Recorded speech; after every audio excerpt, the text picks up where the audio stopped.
Mutual divorce అంటే ఏంటో తెలుసా మీకు? తెలియకపోతే అదేంటో చెప్తాను, నన్ను ఫాలో అయిపోండి. భార్యాభర్త ఇద్దరి అంగీకారంతో తీసుకునేదాన్నే మ్యూచువల్ డివోర్స్ అని అంటారు. దీన్ని అండర్ సెక్షన్ 13B కింద కేసు నమోదు చేయొచ్చు. కానీ మీకు త్వరగా మ్యూచువల్ డివోర్స్ రావాలి అంటే దానికి 3 కండిషన్స్ అనేవి ఫాలో అవ్వాలి. అవేంటో తెలుసుకోవాలనుందా? చెప్పేస్తాను పదండి. ఫస్ట్ కండిషన్, మ్యూచువల్ డివోర్స్ తొందరగా రావాలి అంటే భార్యాభర్త ఇద్దరి అంగీకారం పూర్తిగా ప్యూర్‌గా ఉండాలి. అండ్ ఇద్దరూ కూడా మ్యూచువల్ డివోర్స్ ఇవ్వడానికి రెడీగా ఉండాలి. అండ్ ఇద్దరూ కలిసి వెళ్లే కోర్ట్‌ని ఆశ్రయించాలి.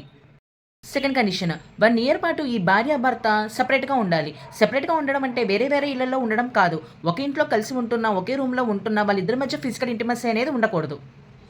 అండ్ థర్డ్ కండిషన్, వీళ్ళిద్దరి మధ్య ఇంపాసిబుల్ అసలు అన్‌రిజాల్వ్ అవ్వని ప్రాబ్లమ్స్ ఏవైనా క్రియేట్ అయ్యి కూడా ఉండాలి. అప్పుడే అండర్ సెక్షన్ 13B కింద కేసు నమోదు చేసుకొని మ్యూచువల్ డివోర్స్ అనేది తీసుకోవచ్చు. And last but not the least, 1 year below టైంలో మాత్రం ఎవ్వరూ కూడా మ్యూచువల్ డివోర్స్‌కి అప్లై చేయడానికి లేదు. లా తెలుసుకోండి, మీ రైట్స్ కోసం మీరు పోరాడండి. ఇలాంటి మరింత ఇన్ఫర్మేషన్ వీడియోస్ కోసం మన ఛానల్‌ని సబ్స్క్రైబ్ చేసేయండి.